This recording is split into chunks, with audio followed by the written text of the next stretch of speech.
আসসালামু আলাইকুম ওয়া রাহমাতুল্লাহি ওয়া বারাকাতুহু। আলহামদুলিল্লাহি ওয়াহদা ওয়াসসালাতু ওয়াসসালামু আলা মান লা নাবিয়্যা বা'দা। সম্মানিত দর্শক মণ্ডলী, সকলকে জানাই আন্তরিক শুভেচ্ছা ও অভিনন্দন। সুপ্রিয় দর্শক, আজকে আমরা আলোচনা করব এমন একটি বিষয় নিয়ে, যে বিষয়টি আলোচনা করার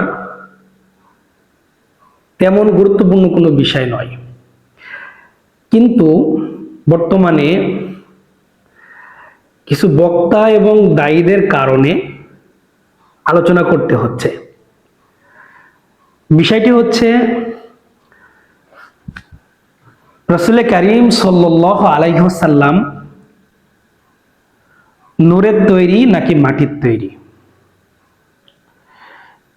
সুপ্রিয় দর্শক, নবীজির নূরের তৈরি নাকি মাটির তৈরি, এটা আমাদের আকীদার কোনো বিষয় নয়, এবং নবীজি নূরের তৈরি ছিলেন নাকি মাটির তৈরি ছিলেন, এটার জন্য আমরা জিজ্ঞাসিত হব না।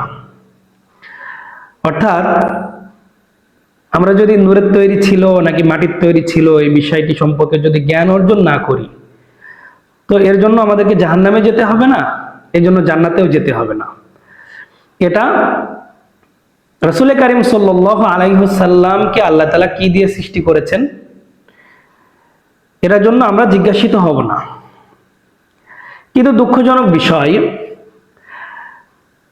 যে বিষয়গুলো আলোচনা করার দরকার ছিল, সমাজের অনেক গুরুত্বপূর্ণ বিষয়, সেই বিষয়গুলোকে এড়িয়ে আমরা আলোচনার বিষয়বস্তু বানিয়ে ফেলেছি নবীজি নূরের তৈরি ছিল নাকি মাটির তৈরি ছিল, নবীজি হাজির নাজের নাকি হাজির নাজের নয়, ঈদে মিলাদুন নবী, তারপরে এমন অনেক বিষয় যা আমরা আমাদের আকীদার গুরুত্বপূর্ণ বিষয় বানিয়ে এই বিষয়গুলো নিয়ে আমরা ওয়াজ মাহফিলে বিভিন্ন তর্ক বিতর্কতে লিপ্ত হচ্ছি।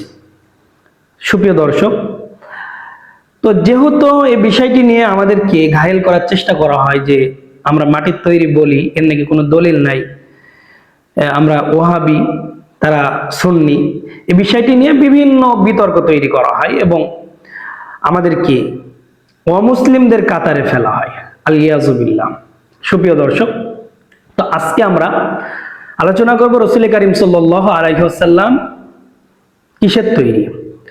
সম্মানিত দর্শক, রাসূল কারীম সাল্লাল্লাহু আলাইহি ওয়াসাল্লাম কিসের তৈরি, এই বিষয়টি যদি আমাদেরকে জানতে হয়, তাহলে আমরা কোরআন এবং সুন্নাহর দিকে যদি লক্ষ্য করি, তাহলে সেখান থেকে স্পষ্ট আমরা বুঝতে পাই রাসূল কারীম সাল্লাল্লাহু আলাইহি ওয়াসাল্লাম মাটির তৈরি। আমাদেরকে সর্বপ্রথম এই আলোচনাটি বুঝতে হলে একটি বিষয় আমাদেরকে বুঝতে হবে, তা হচ্ছে নবীজি মানুষ ছিলেন কিনা নাকি ফেরেশতা ছিলেন। সুপ্রিয় দর্শক, আমরা যদি দেখি তাহলে স্পষ্ট হয়ে যাবে রাসূল কারীম সাল্লাল্লাহু আলাইহি ওয়াসাল্লাম একজন মানুষ ছিলেন, যা কোরআনুল কারীমের মধ্যে আল্লাহ রাব্বুল আলামিন ঘোষণা দিয়েছেন, এবং রাসূল কারীম সাল্লাল্লাহু আলাইহি ওয়াসাল্লাম হাদিস শরীফের মধ্যে নিজেও বলেছেন যে আমি একজন মানুষ। সম্মানিত দর্শক, তো আমরা যদি দেখি তাহলে রাসূল কারীম সাল্লাল্লাহু আলাইহি ওয়াসাল্লাম একজন মানুষ ছিলেন। আল্লাহ রাব্বুল আলামিন কোরআনুল কারীমের সূরাতুল কাহাফের 110 নম্বর আয়াতের মধ্যে বলেছেন, কুল, হে নবী আপনি বলে দিন, ইন্নামা আনা বাশারুম মিসলুকুম ইউহা। আল্লাহ রাব্বুল আলামিন নবীজিকে সম্বোধন করে বলেন যে হে নবী আপনি বলে দিন যে আমি তোমাদের মতোই একজন মানুষ। অর্থাৎ নবীজির উম্মতের মতোই নবীজি একজন মানুষ ছিলেন, কেবলমাত্র পার্থক্য নবীজির কাছে ওহী নাজিল হতো। তাহলে এই আয়াত থেকে কিন্তু আমরা স্পষ্ট হয়ে গেলাম নবীজি একজন মানুষ ছিলেন, নবীজির কাছে ওহী অবতীর্ণ হতো। তাছাড়া আমরা যদি আরো দেখি তাহলে কোরআনুল কারীমের হামিম সেজদার 6 নম্বর আয়াতের মধ্যে বলা হয়েছে, কুল ইন্নামা আনা বাশারুম মিসলুকুম ইউহা আন্নামা ইলাহুকুম ইলাহু ওয়াহিদ ফাস্তাকিমু ইলাইহি ওয়াস্তাগফিরুহু ওয়াইলুল লিল মুশরিকিন। এখানে আল্লাহ রাব্বুল আলামিন বলেন, হে নবী আপনি বলে দিন আমি তোমাদের মতো মানুষ, নিশ্চয় আমাদের রব হলেন একজন, ফাস্তাকিমু ইলাইহি, আমরা তার কাছেই ফিরে যাব, ওয়াস্তাগফিরুহু, এবং আল্লাহ তাআলার কাছে ক্ষমা প্রার্থনা করার জন্য আল্লাহ তাআলা বলছেন ওয়াইলুল লিল মুশরিকিন, এবং মুশরিকদের জন্য হচ্ছে ধমকি, মুশরিকদের জন্য হচ্ছে দুর্ভোগ। সম্মানিত দর্শক, এই আয়াত থেকেও কিন্তু স্পষ্ট হয়ে গেল রাসূল কারীম সাল্লাল্লাহু আলাইহি ওয়াসাল্লাম একজন মানুষ ছিলেন। এবার আসুন মানুষকে আল্লাহ তাআলা কি দিয়ে সৃষ্টি করেছে, তাহলে বিষয়টা ক্লিয়ার হয়ে যাবে। আল্লাহ রাব্বুল আলামিন কোরআনুল কারীমের মধ্যে সূরা সুআদের 71 নম্বর আয়াতের মধ্যে বলেছেন, ইয ক্বালা রাব্বুকা লিল মালাইকাতি ইন্নী খালিকুম বাশারাম মিন তিন, যে যখন আল্লাহ রাব্বুল আলামিন মানুষ সৃষ্টি করবেন তখন ফেরেশতাদেরকে বললেন নিশ্চয় আমি মাটির তৈরি মানুষ সৃষ্টি করব। তাহলে এই আয়াত থেকে বুঝতে পারলাম মানুষ মাটির তৈরি, কাজে রাসূল কারীম সাল্লাল্লাহু আলাইহি ওয়াসাল্লামও মাটির তৈরি।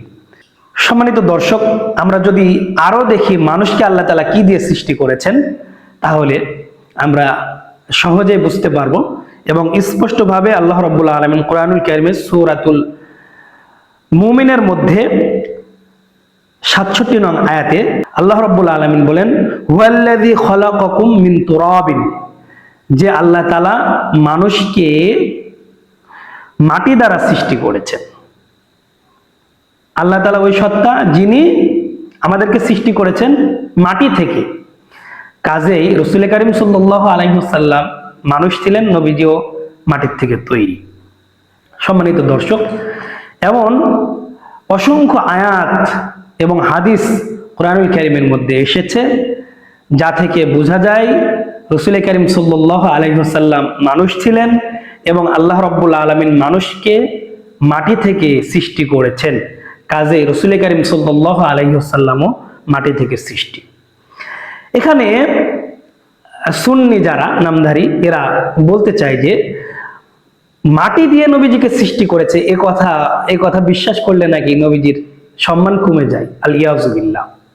প্রিয় দর্শক, আল্লাহ রাব্বুল আলামিন মাটি দিয়ে মানুষকে সৃষ্টি করেছেন, নূর দ্বারা সৃষ্টি করেছেন বলে সম্মানিত হয়ে যায়, আর মাটি দ্বারা সৃষ্টি করেছেন বলে নবীজির সম্মান কমে যায়, এ কথা নিতান্তই ভুল। কারণ আমরা জানি এবং আমাদের আকীদার কিতাবগুলোতেও এসেছে, শরহুল আকায়েদের মধ্যে এসেছে এবং ফিকহুল আবসাত সহ বড় বড় যে ফিকার কিতাব অর্থাৎ আকীদার কিতাব, ফিকুল আকবার, ফিকুল আজগার আমরা জানি।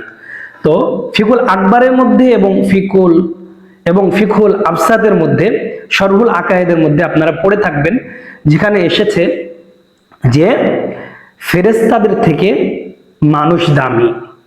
তো এখানে ফেরেশতারা কিন্তু নূরের তৈরি আর মানুষ কিন্তু মাটির তৈরি। তাহলে মাটির তৈরি হলে যদি সম্মান কমে যায়, তাহলে ফেরেশতাদের থেকে মানুষ কিভাবে সম্মানিত হলো? প্রিয় দর্শক, এখানে যদিও মানুষ এবং ফেরেশতাদের মধ্যে স্তর আছে, তো মাটির তৈরি হলে সম্মান কমে যায় এ কথা বলা ভুল। আল্লাহ রাব্বুল আলামিন কোরআনুল কারীমের মধ্যে স্পষ্টভাবেই বলে দিয়েছে যে ওয়ালাকাদ কাররামনা বানি আদম, যে আমি মানুষকে অর্থাৎ বনি আদমকে সম্মানিত করে সৃষ্টি করেছি। তো মাটির তৈরি মানুষ নূরের তৈরি ফেরেশতাদের থেকেও উত্তম, যা কোরআনুল কারীমের মধ্যে এসেছে। এখানে যুক্তির মাধ্যমে যারা বুঝাতে চায় নূরের তৈরি বললে রাসূল কারীম সাল্লাল্লাহু আলাইহি ওয়াসাল্লাম বেশি সম্মানিত, তারা ভুলের মধ্যে আছে। এখানে যুক্তি দিয়েছিল তো শয়তান যে আদম মাটির তৈরি আর আমি আগুনের তৈরি। একথা বলার কারণে কিন্তু আজাজিল শয়তানে রূপান্তরিত হয়েছিল। তো কাজে এখনো যারা এই যুক্তি দিতে চান যে রাসূল কারীম সাল্লাল্লাহু আলাইহি ওয়াসাল্লাম মাটির তৈরি বলে সম্মান কমে যাবে আর নূরের তৈরি বললে সম্মান বেড়ে যাবে, তো আপনার যুক্তি তো সেই আজাজিলের মতো হয়ে যাচ্ছে। সম্মানিত দর্শক, নূরের তৈরি ফেরেশতাকে আল্লাহ তাআলা আদেশ করেছেন মাটির তৈরি আদম। এর থেকে তো স্পষ্ট হয়ে যায় মাটির তৈরি মানুষ সম্মানিত। তাছাড়া রাসূল করিম সাল্লাল্লাহু আলাইহি ওয়াসাল্লাম একাধিক হাদিসের মধ্যে বলেছেন, আমি তোমাদের মতো মানুষ, আমার কাছে ওহী নাজিল হয়। তো মানুষকে আল্লাহ তাআলা কি দিয়ে সৃষ্টি করেছেন? মানুষকে আল্লাহ রাব্বুল আলামিন মাটি থেকে সৃষ্টি করেছেন। সুতরাং এই বিষয়টি নিয়ে বাড়াবাড়ি করা, এই বিষয়টি নিয়ে টপিক তৈরি করে মানুষের মাঝে বিভেদ সৃষ্টি করা, এটা নিতান্তই বাড়াবাড়ি, এটা কখনোই মুসলমানদের জন্য মানানসই নয়। প্রিয় দর্শক, আমাদেরকে বুঝতে হবে নবীজি কিসের তৈরি ছিলেন, মাটির তৈরি ছিলেন নাকি নূরের তৈরি ছিলেন? এই বিষয়টির জন্য কিন্তু আমাদের জবাবদিহিতা করতে হবে আল্লাহ তাআলার কাছে। এটা আকীদার কোনো বিষয় নয়। যদি আকীদার বিষয় হতো তাহলে সাহাবায়ে কেরাম এর এ বিষয়ে কোনো মন্তব্য থাকতো বা আকীদার কিতাবে এই বিষয়ে আলোচনা নিয়ে আসা হতো। কাজেই এটা আকীদার কোনো গুরুত্বপূর্ণ বিষয় নয়। আপনি নবীজি কিসের তৈরি ছিল এই বিষয়টা আপনার জন্য জানা জরুরি নয়। আল্লাহ তাআলা যা দিয়ে নবীজিকে সৃষ্টি করেছেন তা দিয়ে তিনি সৃষ্টি, এই বিষয় নিয়ে তর্ক করার তো কিছু নেই। তাছাড়া যে সমস্ত জায়গায় নবী সাল্লাল্লাহু আলাইহি ওয়াসাল্লাম নূরের কথা এসেছে নবীজির ব্যাপারে, সেখানে তো দৃষ্টান্ত দেওয়া হয়েছে। নবী সাল্লাল্লাহু আলাইহি ওয়াসাল্লাম দুনিয়ায় আসার কারণে সমস্ত কিছু আলোকিত হয়ে গেছে, এজন্য নবীজিকে নূর বলা হয়েছে। নবীজি পৃথিবীতে আসার কারণে সকল জুলুমাত, সকল কুফরি, শিরকি, বাতিনি সবকিছু দূর হয়ে গেছে, আলোক দ্বারা সুসজ্জিত হয়ে গেছে, আলো দ্বারা আলোকিত হয়ে গেছে। এজন্য নবীজিকে উদাহরণ দেওয়া হয়েছে যে তিনি নূর। কাজে নবীজির মূল সত্তা, নবীজির তৈরি, নবীজির মূল তো মাটি। সুপ্রিয় দর্শক, কাজে এই বিষয়টি নিয়ে তর্ক নয়। আল্লাহ রাব্বুল আলামিন আমাদের সকলকে সঠিক বুঝদান করুন। আসসালামু আলাইকুম ওয়া রাহমাতুল্লাহ।